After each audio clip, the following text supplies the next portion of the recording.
Hello everyone, good morning সবাইকে। কেমন আছো সবাই? আশা করছি সবাই খুব ভালো আছে। নিজের সঙ্গে ব্লগ ভিডিও তোমাদের সবাইকে অনেক অনেক স্বাগত, অনেক অনেক ভালোবাসা জানিয়ে আজকে আবারও একটা নতুন ভিডিও স্টার্ট করলাম।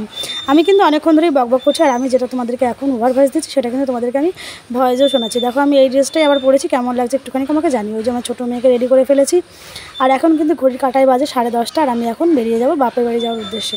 তোমরা হয়তো বা প্রথম থেকে শেষ পর্যন্ত ভিডিওটা দেখলে বুঝতেই পারবে যে আমি কোথা থেকে যাচ্ছি এবং কীভাবে আমার বাপের বাড়ি যেতে হয় আর কত দূর আমার বাপের বাড়ি। অবশ্যই ভিডিওর সঙ্গে থাকো, অবশ্যই কিন্তু তোমরা পুরো ভিডিওটা দেখতে থাকো, অবশ্যই তোমাদের ভালো লাগবে। তো চলো, রেডি হয়ে গেছি, এবার একটু বার হয়ে আমি রেডি হয়ে গেছি। মুখের কথা তো নয়, বার হয়ে যাওয়াটা। এখন ওই দেখো জানলা বন্ধ করতে হবে, এদিকে লাইট টাইট বন্ধ করতে হবে, বাড়িতে কয়েকটা দিন থাকবো না, টিভির তার মার সব খুলতে হবে। সেগুলোই তোমাদের সঙ্গে আমি বলছিলাম যে দেখো শুধু মেয়েদের তো আর রেডি হয়ে বেরিয়ে গেলাম সেটা তো নয়, সংসারের সমস্ত কিছু দেখে যেতে হবে, গ্যাসের চাবি নামাতে হবে, সমস্ত কিছু। আমি আর ঘড়ির দিকে বারবার দেখছি কটা বাজলো। যাই হোক, কথা বলতে বলতে সমস্ত কিছু কমপ্লিট করে কিন্তু বেরিয়ে এসেছি। আর এই দেখো আমার ছোটো মেয়ের আমি হাঁটছি, ব্যাগটা এত ভারী হয়েছে, যাচ্ছে কিন্তু বাবার বাড়িতে, তার জন্য ব্যাগের মধ্যে কী যে নিয়েছি আমি নিজেও জানি না।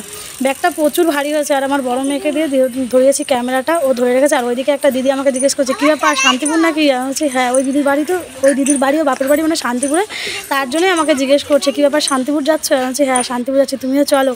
বলছে না তুমি যাও, আমি পরে যাব। তো তার জন্য মেয়েকে নিয়ে হাঁটছি। আর এই দেখো সকালবেলা স্নান করেছি, চুলগুলো এখনও পর্যন্ত শোকায়নি, প্রচণ্ড ভিজে আছে চুলগুলো। আর এই দেখো ছোটো মেয়ে আমার হাতই ধরবে না, ও ছুটে যাচ্ছে, ওর পেছন পেছন আমি ছুটছি, যে রাস্তায় কিন্তু গাড়ি ঘোড়া আছে তার জন্য। কথা বলতে বলতে কিন্তু বাসে উঠে পড়েছে, আর বাসে উঠে কিন্তু চলে এসেছি ডাকাতকালী মাঠে আমাদের এখানে। তো ডাকাতকালী মাঠে দেখো এখানে কত জল হয়েছে মাঠে, দেখেছো এত বৃষ্টি পড়েছে। আর এত দেখো সারা রাস্তায় পাটকাঠি, এত পাট, মানে এই পাটের জন্যই এত বৃষ্টি, আর কিছুই না। তো এই দেখো বাসটা খুব জোরে ছুটছে, তো ভালোই লাগছে বেশ। আর বাসে উঠলে ঘুরে হচ্ছে প্রচণ্ড মাথা যন্ত্রণা করে। কথা বলতে বলতে 40 মিনিট পার করে চলে এসেছি বাস স্ট্যান্ড কৃষ্ণনগর। আর কৃষ্ণনগরে এসে কিন্তু নিয়ে নিয়েছি ছোলা সিদ্ধ, অর্ধেকটা খেয়ে নিয়ে তোমাদের সঙ্গে শেয়ার করছি। দেখো তোমরা কি কেউ খাবে তাহলে অবশ্যই কিন্তু কমেন্ট করে জানিও। আর মেয়েদেরকে দিয়েছি হচ্ছে পেপসি কিনে, মেয়েরা পেপসি খাচ্ছে। আর এই যে কৃষ্ণনগরের দিকে তো দেখো বাসে চড়তে কাদের ভালো লাগে আমাকে একটুখানি জানি। আমি ভেবেছিলাম ট্রেনে করে আসবে, কিন্তু বাসে করেই চলে আসলাম, কারণ বাপের বাড়িতে যাওয়ার কথা শুনলে মেয়েরা বেশি এক্সাইটেড হয়ে যায়। আর ট্রেনে করে আসলে একটু সময় লাগবে বলে আমি বাসে করেই চলে এসেছি। আর বাসে দেখো প্রচণ্ড ভিড় হয়েছে, আর এত গরম, গরমের জ্বালায় আমার চুলগুলো ভিজা, তাতে খুলে রেখেছে চুলগুলো, আর এত গরম লাগছে তা বলার মতো না। আর মুখ টুক ঘেমে একদম জল পড়ছে। যাই হোক, কথা বলতে বলতে কিন্তু বাসটা খুব জোরে ছুটছে, ভীষণ ভালো লাগছে। আর চলে এসেছি কৃষ্ণনগর স্টেশনের কাছে। এই দেখো ওখানে একটা ট্রেন দাঁড়িয়ে আছে, হয়তো বা তোমাদের প্রথমে দেখাতে পারিনি, কারণ রেলগেট পড়বে বলে বাসটা খুব তাড়াতাড়ি ওখান থেকে বেরিয়ে এসছে, আর তার জন্য তোমাদেরকে দেখাতে পারিনি। এটা হচ্ছে কৃষ্ণনগর স্টেশন। তো এই দেখো কৃষ্ণনগর স্টেশনটা পার করেই কিন্তু আমরা চলে এসেছি, মানে প্রায় 5 মিনিট মতো হতে যায়। আর এই যে গাড়ি কিন্তু চলছে, ভীষণ ভালো লাগছে। আর সত্যি কথা বলতে বাসে উঠলেই ঘুরে হচ্ছে মাথা, গা বমি করে, ভীষণ খারাপ লাগছে। আর ছোটো মেয়ে তখন থেকে বলছে মা আমার গা বমি করছে, ভালো লাগছে না। তো কি আর করা যাবে, যাওয়ার সময় ট্রেনে করে যাবো, এখন তো বাসে করে চলে এসেছি, কিছু করার নেই। আর বুঝতেই পারছো যে বাপের বাড়িতে যাওয়ার কথা শুনে মেয়েরা একটু বেশি আনন্দ পায়, তখন ওই বাস গাড়ি মানে কষ্ট সেটা আর মনে হয় না। তো আমারও সেটা মনে হয়নি, আমি তো চলে এসেছি বাসে করে, ভীষণই ভালো লাগলো।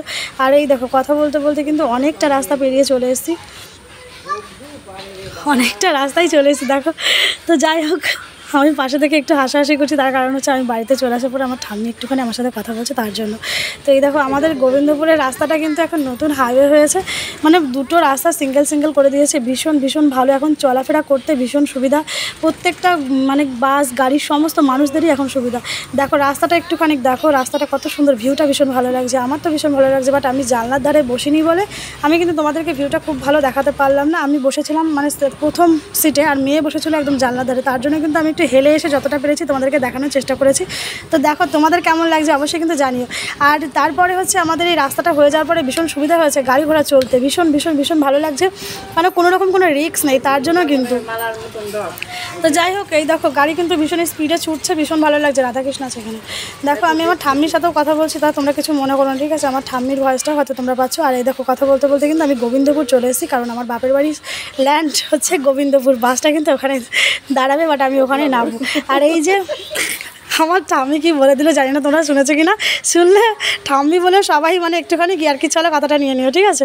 তো যাই হোক দেখো গোবিন্দপুর চলে এসে, আর এই দেখো রাস্তার পাশ দিয়ে কত শাড়ি দেখেছো, আমাদের এখানে শান্তিপুর মানেই শাড়ি, তো শাড়ি তো থাকবেই তাই না? শান্তিপুরের শাড়ির নামে বিখ্যাত, শান্তিপুরের শাড়ি থাকবে না এমনটা হতে পারে? ওইগুলো হচ্ছে কার্গিলের শাড়ি, হয়তো অনেকেই চেনো না বা অনেকে বুঝতে পারছো না কার্গিল মানেটা কি। যদি না বুঝে থাকো অবশ্যই পরে আমাকে কমেন্টে জানিয়ে আমি তোমাদেরকে জানানোর চেষ্টা করবো। তো চলে এসেছি কিন্তু প্রায় গোবিন্দপুরের কাছাকাছি। আর এই দেখো গোবিন্দপুরে এসে কিন্তু আমি নেমে পড়েছি নতুন হাইওয়েতে। তো এই দেখো নামতে না নামতেই আমার একটা কাকা মানে পাড়ার পরিচিত, উনি আমার টোটো নিয়ে চলে এসেছে। মানে ওনাকে কিন্তু আগে থেকে আমি বলিও নি বা কিছু না, উনি কিন্তু ওই পাশে দাঁড়িয়েছিল, উনি আমাকে দেখে গাড়িটা নিয়ে দেখে চলে এসেছে, বলছে তুই যাবি? তো আমি বলছি হ্যাঁ বাড়িতেই যাবো চলো। তো যাই হোক এই দেখো আমি কিন্তু রোডটাও ক্রস করছি, আর এখানে দেখো একটা পুলিশ দাঁড়িয়ে আছে, আর আমার 2 মেয়ে তো পুলিশটার সঙ্গে যথেষ্ট পরিমাণে ইয়ারকি আড্ডা মারছিল, যেহেতু এখান থেকে গাড়ি পাস করছিল তো অনেকক্ষণ দাঁড়িয়েছিলাম ওইখানটাতে। তো সেই জন্য অনেক কথা বলার পরে কিন্তু তারপরে বেরিয়ে আসলাম রোডটা ক্রস করে। তো এই দেখো এইটা হচ্ছে আমাদের বাড়ির রাস্তা, এই দিকটা থেকে আমরা কিন্তু বাড়ি যাব। তো এই দেখো বাঁ দিকের রাস্তাটা নয়, ডান দিকের রাস্তাটা ধরে কিন্তু আমরা যাব। দেখো মেয়ে এখনও পর্যন্ত ওর দিদিকে বলে আছে মা ওই কাকুটার সাথে আমি কথা বলেছি, ভীষণ ভালো লাগছে। তো কাকুটাকে আরেকবার আমি দেখানোর চেষ্টা করলাম, কাকুটা আমার নয়, কাকুটা হচ্ছে মেয়েদের। যাই হোক কাকুটাকে দেখানোর চেষ্টা করলাম মানে আর একটা বার। আর এই দেখো কথা বলতে বলতে চলে এসেছি আমার স্কুলের সামনে, আমি যে স্কুলে আগে ছোটোবেলায় পড়তাম ঠিক সেই স্কুলের সামনে। এইখানে কিন্তু আমার স্কুলের গেটটা ভীষণ ভীষণ ভীষণ ভালো লাগছে দেখে, যে সেই ছোট্টবেলার স্মৃতিটা কিছু একটা মনে পড়ে গেল, যে এই স্কুলটাতেই আমি পড়াশোনা করতাম, এই স্কুলটাতেই আমি পড়তাম। এই যে আমার স্কুলের সামনে কিন্তু পুজোর প্যান্ডেল হচ্ছে, দেখেছো কত ভালো লাগছে না? আমাদের গ্রামের সাইডে কিন্তু পুজোর প্যান্ডেল শুরু হয়ে গেছে, হয়তো বা শহরের দিকে অনেক আগে থেকে শুরু হয়েছে, আমাদের গ্রামের দিকেও কিন্তু এখন থেকে শুরু হয়ে গেছে। এই যে আমাদের স্কুলের ক্যান্টিন ভীষণ ভালো লাগছে জানো তো দেখে, এইসব পুরোনো স্মৃতিগুলো ভীষণ ভীষণ ভীষণ মনে পড়ছে, আর স্কুলটা দেখে ভীষণ ভালোও লাগছে। যাই হোক যতটা পেরেছি দেখিয়েছি, কারণ গাড়িটা তো চলছে আর স্কুল তো বন্ধ, সেই জন্য কিন্তু তোমাদেরকে পুরোটা না দেখাতে পারলে যেটুখানি পেরেছি সেটুখানি দেখিয়েছি। আর যতটা রাস্তা এগিয়ে যাচ্ছে ততই যেন আরও বেশি ভালো লাগছে, যে মায়ের সঙ্গে দেখা হবে আমার কতদিন পরে, ভীষণ ভালো লাগছে আমার। আর দিকে দেখেছো কত শাড়ি, মানে আমাদের এদিকে শাড়ির কোনো তুলনা হবে না, এত শাড়ি, যেখানে সেখানে শুধু শাড়ি আর শাড়ি, শাড়ি নিয়েই সবাই পরে থাকে আমাদের এইখানে। আমাদের বাড়িতেও আমার মাও তাঁত বোনে, শাড়ি বোনে, আমার দাদুও শাড়ি বোনে। তো যাই হোক তোমরা ভিডিওর সঙ্গে আছে, ভিডিওটা ওয়াচ করছো, যারা যারা এখনও পর্যন্ত ভিডিওটা দেখছো তোমাদের সবাইকে আমার তরফ থেকে অনেক অনেক ভালোবাসা, অনেক অনেক স্বাগত। আমার এই ভিডিও দেখার জন্য অনেক ধন্যবাদ তোমাদের সবাইকে। যাই হোক কথা বলতে বলতে কিন্তু টোটো কিন্তু চলছে, এখনও কিন্তু লাগবে প্রায় 10 মিনিট মতো আমার বাড়ি যেতে। তো ভাবছি 10টা মিনিট শুধুমাত্র বসে থেকে কী লাভ, তোমাদের সাথে বকেই যাই, বকতে বকতে কিন্তু চলে আসবো বাড়ি পর্যন্ত। তো যাই হোক তোমাদেরকে আমি আগের দিন দেখিয়েছিলাম না আমাদের ওখানে পাটকাঠি হয়, তো এই দেখো আমার বাপের বাড়ি এদিকেও পাটকাঠি হয়, দেখেছো? আমাদের গ্রামের সাইডে এই জিনিসটা কিন্তু একটা সিজন থাকে, সিজনে কিন্তু এই পাটটাই ওঠে বেশি। তো এই সিজনে পাট উঠেছে, পাটের এদিকে কিন্তু দেখো শুধু পাটকাঠি আর পাটকাঠি, ভীষণ ভালো লাগছে দেখে। আর দেখো মাঠে এত জল হয়েছে, এগুলো কিন্তু চাষের জমিতে বৃষ্টিতে এত জল হয়েছে, কত ভালো লাগছে বলো। যারা শহর থেকে ভিডিওটা দেখছো তাদের কিন্তু অবশ্যই ভালো লাগবে, সেটা বুঝতেই পারছি। তো যারা গ্রাম থেকে দেখছো তাদের কিন্তু সময় নষ্ট করবে না, তারা কিন্তু অবশ্যই জানে যে গ্রামের পরিস্থিতি কীরকম। তো অবশ্যই তোমরা কিন্তু কেউ কিছু মনে করবে না। তো দেখো কথা বলতে বলতে চলে এসেছি আমাদের বাজারে, মানে আমাদের বাড়ির সামনে বাজার। আর নিয়ে নিয়েছি ছোটো বোনের জন্য একটা ফুটি, আর ও বলেছিল দিদি আমি ক্যাডবেরি খাবো, ওর জন্য নিয়েছি ক্যাডবেরি। তবে দেখো টোটোওয়ালা আমাকে ওখানে রেখে দিয়ে রাস্তাটা এইখানে 3 মাথার মোড়ে এসে দাঁড়িয়ে আছে, আর এতটা আমাকে হেঁটে হেঁটে আসতে হলো। তো এই যে চলে এসেছি হেঁটে হেঁটে টোটোর এখানে। তো এই দেখো ফুটিটা নিয়েছি, আর বোনের জন্য নিয়েছি ক্যাডবেরি, ওই দেখো কোলের মধ্যে ক্যাডবেরি রয়েছে।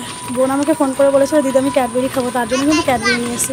তো এই দেখো আমার বাড়ির রাস্তায় চলে এসেছি, আমাদের বাড়ির সামনে তেমাথা থেকে কিন্তু আমি ডান দিকে ঢুকবো। তো ওই যে যাচ্ছি, পাড়ায় ঢুকতে যেন একটা আলাদাই ফিলিংস, ভীষণ ভীষণ ভালো লাগছে। তো এই দেখো এখানে হচ্ছে আমাদের ক্লাব আছে একটা, আর এইদিকে কিন্তু ডান দিকের রাস্তাটা আমি চলে যাবো। ডান দিকে ঢুকতেই পাড়ার পরিচিত মানুষগুলোর মুখ দেখেই ভীষণ ভালো লাগছে, যে সবাই আমার কত পরিচিত, সেই ছোটোবেলা থেকে তাদেরকে কতই না দেখে এসেছি আমি। আর আজকে অন্য একটা জায়গায় গিয়ে সেই সব মানুষগুলোকে আপন করে নিতে হয়েছে, কিছু করার নেই, এটাই হচ্ছে মেয়েদের জীবন। এটা হচ্ছে আমাদের খেলার মাঠ বাড়ির সামনে, ভীষণ দেখো কত বড়, এরকম মাঠ কিন্তু সচরাচর কোথাও দেখা যায় না, বিশেষত শহরের দিকে যারা ভিডিও দেখো তাদের কিন্তু এরকম খেলার মাঠ তোমরা পাবেই না। তো এই দেখো খেলার মাঠটা কত বড় দেখেছো, আর ওই সামনে স্কুল আছে, ওই স্কুলটারই খেলার মাঠ এটা। তো যাই হোক আমাদের যে কাকার টোটোয় করে এসেছি এটা হচ্ছে সে কাকার বাড়ি, দেখেছো কাকার বাড়িটাও তোমাদেরকে দেখিয়ে দিলাম। তো যাই হোক এই দেখো বাড়ির সামনে চলে এসেছে, আর বাড়ির সামনে আসতে দেখছি আমার ছোট্ট বোন দাঁড়িয়ে আছে, দেখো ও যেন রাস্তায় অপেক্ষা করছিল আমার জন্যই, ভীষণ ভালো লাগছে। ও বুঝতে পেরে দিদি এসে গেছে, তো তার জন্য কিন্তু ও দাঁড়িয়ে আছে ওইখানে, দেখো দাঁড়িয়ে থেকে দেখো ও ও আমার মেয়ে দুটোকে নিয়ে বাড়ি চলে গেছে। আর আমি এখানে আসতে দেখছি আমার ঠাম্মা আমাকে দেখে বলছে কেমন আছো, আমি বলছি ভালো আছি ঠাম্মা, তুমি কেমন আছো? ওইদিকে দাদু আমার দিকে তাকিয়ে আছে, দেখো এইসব মানুষগুলো দেখলেই না বুকটা ফেটে যায়, যে আমি এই মানুষগুলোকে ছেড়ে কত না দূরে থাকি, ভীষণ খারাপ লাগছে দেখে যে দাদু কত বয়স হয়ে গেছে বলো, আমার দাদু কীরকম ছিল আর কীরকম হয়ে গেছে, অনেকদিন না দেখা হলে পরেই এরকমই লাগে। তো এই দেখো ঠাম্মা বলছে কেমন আছিস, আমি বলছি খুব ভালো আছে ঠাম্মা। আর ওই দেখো আমার মেয়ে ঘরে চলে যাচ্ছে, ঘরে ঢুকে পড়ছে আমার মেয়ে, আর আমি ব্যাগটা রাস্তায় রেখেছিলাম সেজন্য ব্যাগটাকে নিয়ে আসলাম। আর এইদিকে দেখছি ঘরের মধ্যে সব লাইট ফাইট বন্ধ করে দিয়ে আমার বোন, মানে আমি তোকে সোনা বলে রাখি, তো সোনা বলে তোমরাও দেখো, ওটা হচ্ছে আমার সোনা। যাই হোক ঘরের মধ্যে ঢুকে এসে দেখছি মা এখানে বসে মাংস রান্না করো, খাসির মাংস রান্না করো, তাই মা পেঁয়াজ রসুন সব বাঁচছে, ছাড়াচ্ছে। তো যাই হোক, মাকে বলে মা একটুখানি তাকাও, তোমাকে একটু দেখাই। মা আবার একটুখানি দেখছে, দেখে দেখো আমার প্রচণ্ড খিদে পেয়ে গেছে, চলে এসেছি ভাতের কাছে। মা করেছে হচ্ছে মূলো দিয়ে মুসুর ডাল আর এদিকে বাঁধাকপি। যাই হোক, তোমাদের যদি খেতে ভালো লাগে